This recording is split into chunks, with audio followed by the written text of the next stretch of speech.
Hi there. Class 10th और class 12 no matter, board examination बहुत आसानी से होंगे। हमारी सारी प्रिपरेशन एकदम पूरी होगी, बशर्ते कि हम सिस्टमेटिक तरीके से PYQs की तैयारी करें और उनसे जो रिलेटेड रूल्स हैं उनको नोट डाउन करते जाएं।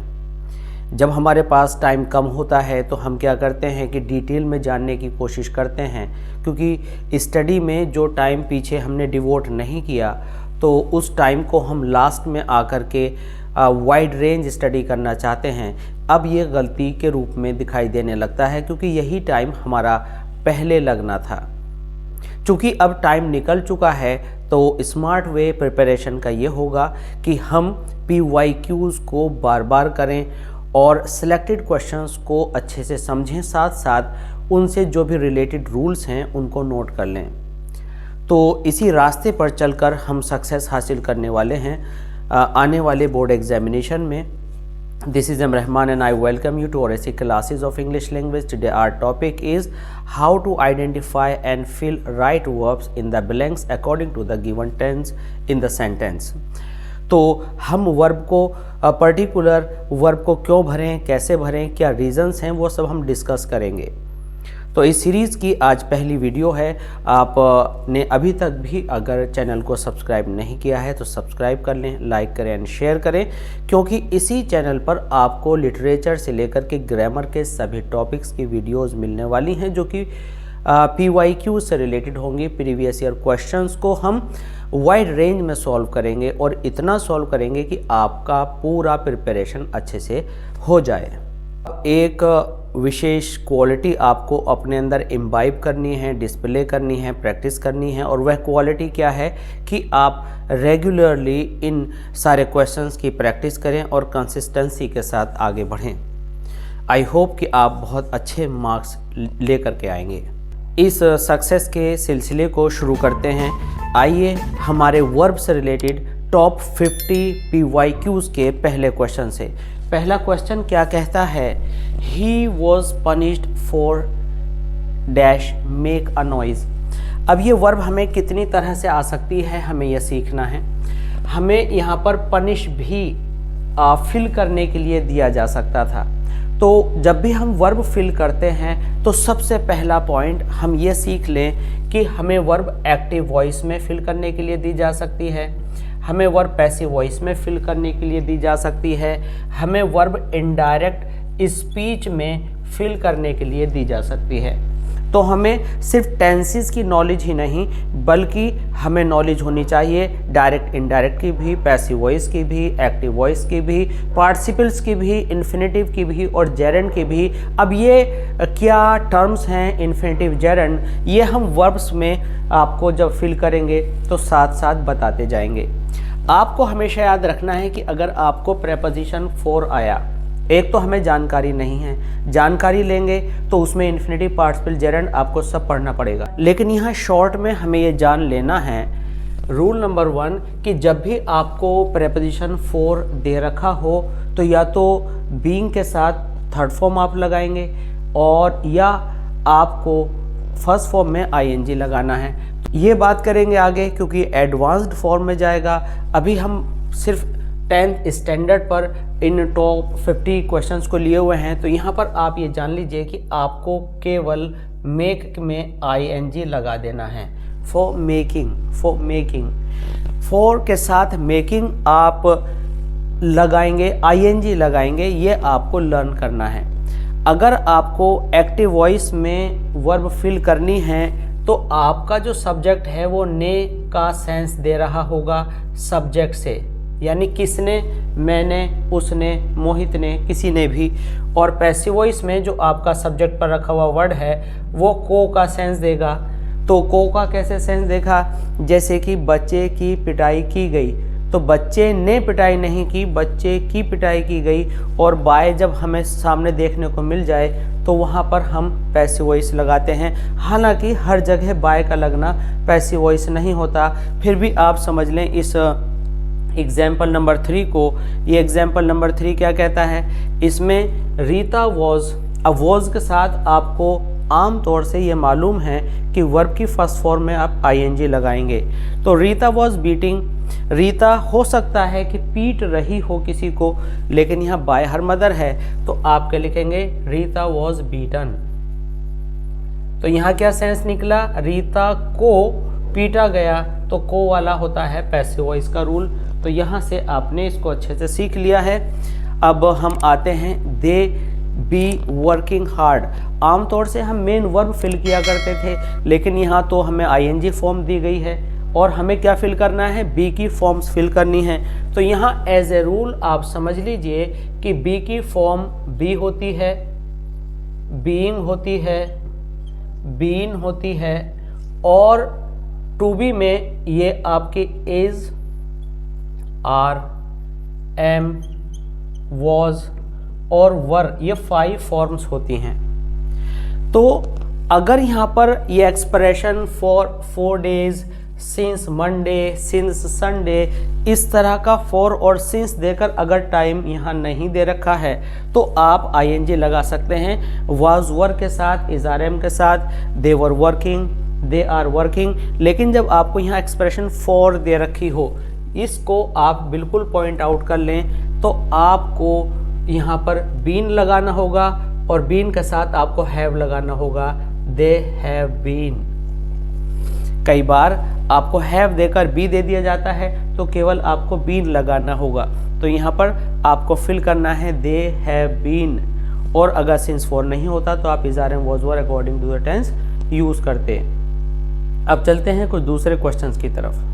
क्वेश्चन नंबर 4 में हम देखेंगे ही sold his house last month and build a new one. तो यहाँ पर जो हमें आंसर देना है उसके लिए हमें वर्ब दी गई है BUILD, बिल्ड। अब आमतौर से हमारे माइंड में एक बात होती है कि अगर हम ED लगा दें तो सेकंड और थर्ड फॉर्म बन जाती है। तो रियलिटी यह है कि हमें वर्ब्स के सभी फॉर्म्स लर्न करने हैं। रेगुलर, इरेगुलर, वीक, स्ट्रॉन्ग, सभी तरह की वर्ब्स लर्न करनी हैं। और हम आपको बता दें, अगर आप कॉम्पिटिटिव एग्जामिनेशन की तैयारी कर रहे हैं तो वर्ब्स जो है आपकी 17-18 टाइप्स की होती हैं, और इसकी पूरी सीरीज़ सभी वर्ब्स को डिटेल में हमने समझाया है अलग अलग वीडियोस में, वर्ब की सीरीज़ में, जिसके लिंक हम आपको डिस्क्रिप्शन में देंगे, वहां से आप सीख सकते हैं। तो बेसिक बात यहाँ पर हम सीखेंगे कि जो हमारी बिल्ड है उसकी जो वर्ब्स हैं वो इस तरह से होंगी कि बिल्ड, इसे बुल्ड नहीं बोलते, बिल्ट और बिल्ट, BUILT, बिल्ट। तो ये हमारी सेकंड फॉर्म होती है। स्टूडेंट्स इसको फर्स्ट फॉर्म समझ लेते हैं और ED लगा करके इसको गलत कर लेते हैं। अब ये जो है हमें कंपाउंड सेंटेंस इन्होंने यहाँ पर दिया है क्वेश्चन में। तो अब हमें क्या करना है कि एंड के साथ जो होता है ये कोऑर्डिनेट क्लोज, यानी दोनों एक जैसे वजन के होते हैं। तो अगर यहाँ पर पास्ट इंडेफिनिट दिया है तो एंड के बाद भी आपको पास्ट इंडेफिनिट लगाना है। तो आपको यहाँ से पता चलना है कि ये सेकंड फॉर्म है क्योंकि लास्ट दिया हुआ है पास्ट इंडेफिनिट में। तो यहाँ पर आप क्या भरने वाले हैं, BUILT, built, and built a new one. Question number 5, have you ever be. तो अभी हमने बताया बी की थर्ड फॉर्म बीन होती है, ING फॉर्म बीइंग होती है और is are am was were होते हैं। तो जब हमें यहाँ हैव मिल गया तो हमें बी को बीन के रूप में फिल करना है। अगर कोई मेन वर्ब आगे नहीं दी गई तो बी मीन्स होना, ये आपकी थर्ड फॉर्म मानी जाएगी। He has to bring his umbrella. तो यहाँ पर एक बात याद रखते हुए चलते हैं, हैज़ के साथ थर्ड फॉर्म हम लगाते हैं। ये इजी क्वेश्चन है, आप जानते हैं। अगर टू कभी आपको दे दे तो आपको 2 बातें जाननी हैं। अगर ये एक्टिव वॉइस में है तो अगर करना है और इस सब्जेक्ट को करना है जो पीछे दिया है तो टू के साथ फर्स्ट फॉर्म आएगी। अगर ये किसी और को करना है तो टू बी के साथ थर्ड फॉर्म आती है। तो ये भी आपको ब्लैंक में फिल करने के लिए दिया जा सकता है। तो he has forgotten. My brother and his companions watch TV. अब यहाँ पर जो ये एंड दिया है, यहाँ पर my brother, इसका मतलब एक पर्सन ये हुआ, एंड के लिए प्लस हुआ, his companions प्लूरल हुए। अब यहाँ पर आपको कंफ्यूज होने की ज़रूरत नहीं है, कोई भी टेंस की आइडेंटिफिकेशन यहाँ नहीं है। तो आप यहाँ आर वॉचिंग भी कर सकते हैं, हैव वॉच्ड भी कर सकते हैं, वॉच्ड भी कर सकते हैं, हैव बीन वॉचिंग भी कर सकते हैं। ज़रूरी नहीं कि आगे फॉर प्लस टाइम या सिंस प्लस टाइम दिया हो, लेकिन बेटर टू से कि आप is, are, am, was verb के साथ आईएनजी लगा दें। तो यहाँ पर प्लूरल होने की वजह से हम वर्ब लिखेंगे और लिखेंगे वॉचिंग। तो ये हमारा क्वेश्चन नंबर 7 हुआ। और इस तरह के क्वेश्चंस में बहुत सारी प्रॉब्लम्स, बहुत सारे आपके माइंड में आइडियाज़ हो सकते हैं। तो यहाँ वहाँ एक्स्ट्रा टाइम ख़राब करके आप टाइम को वेस्ट ना करें, बल्कि एक जगह बैठकर अपनी कन्वीनियंस से कभी भी वीडियो देखें और पूरी तरह से इसको सीखें। कहीं कोई प्रॉब्लम्स आती हैं तो कमेंट सेक्शन में मैसेज ड्रॉप करने में कोई टाइम नहीं लगता। जो भी आपकी प्रॉब्लम्स हैं वो वीडियोस के थ्रू आगे सॉर्ट आउट कर दी जाएंगी। क्वेश्चन नंबर 8 में यहाँ पर हम देख रहे हैं हर टॉयज़, हमें वर्ब दी गई है स्टील यस्टरडे। तो हमने आपको एक रूल बताया था कि जब ने का सेंस आए तो एक्टिव वॉइस और को का सेंस आए तो पैसिव वॉइस। तो यहाँ जो हर टॉयज़ है, हर टॉयज़ ने तोड़ा, ये हर टॉयज़ को तोड़ा गया।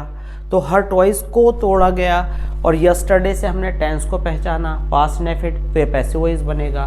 और पास्ट इंडेफिनिट के पैसिव वॉइस में आपको क्या करना होता है, इसको जो यहाँ पर लिखा हुआ आपका नाउन या प्रोनाउन है, देखें कि वो सिंगुलर में है या प्लूरल में है। तो यहाँ पर आप क्या करेंगे, यहाँ पर आप इसमें पास्ट इंडेफिनिट के पैसिव वॉइस में वॉज वर्ब का यूज़ करते हैं और स्टील की जो वर्ब है वो हो जाएगी थर्ड फॉर्म वर स्टोलन।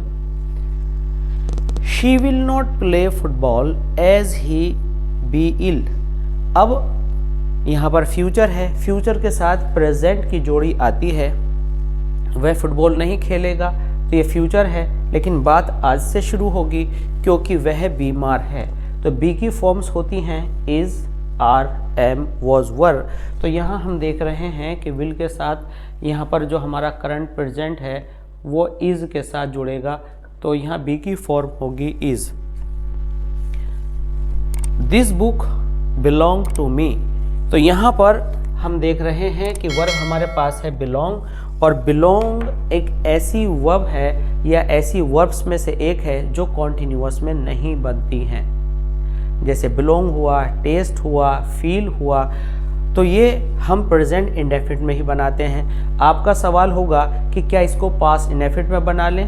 बना सकते हैं, क्योंकि यहाँ कोई टेंस का कोई एडवर्ब आइडेंटिफिकेशन हमें एडवर्बियल्स नहीं दिए गए हैं, एडवर्ब की कोई आइडेंटिफिकेशन टाइम को लेकर यहाँ नहीं है।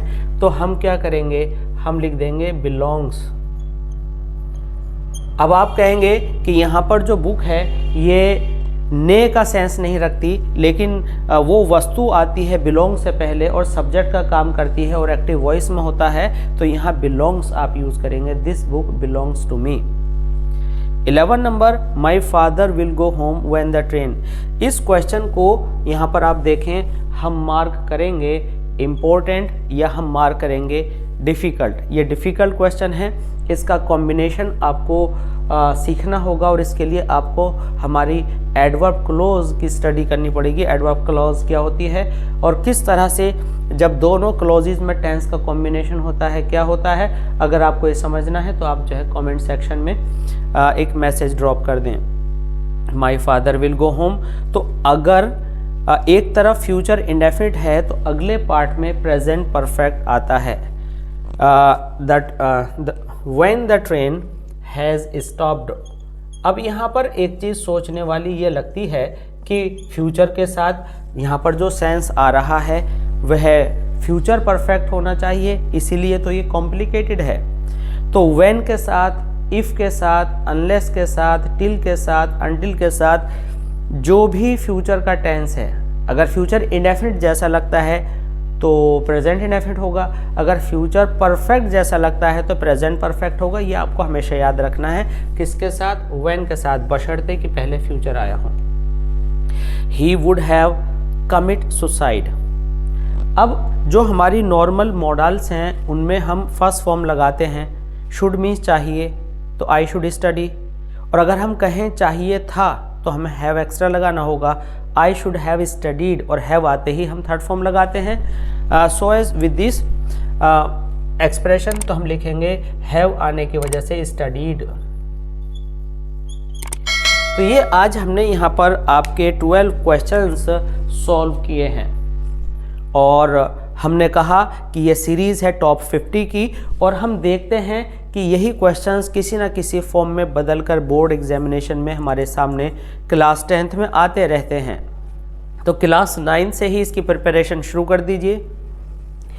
इन आए हुए क्वेश्चंस की बेस पर जो रूल्स तैयार हो रहे हैं, जैसे हमने यहाँ आपको एक हिंट दिया कि इसके कॉम्बिनेशंस प्रिपेयर करने हैं, पास्ट में भी आ सकता है, प्रेजेंट में भी आ सकता है, फ्यूचर में भी, तो सभी में इसके कॉम्बिनेशंस हैं, वो आपको तैयार करना है।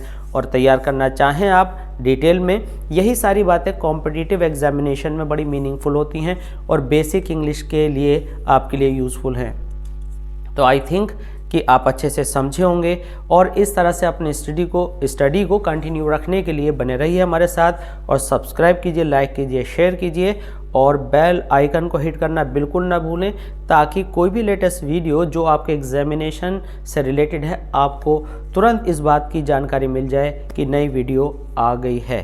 तो मिलते हैं जल्दी इसी तरह की दूसरी वीडियोज़ में, बने रहिए हमारे साथ। Thanks for being with us, thanks a lot.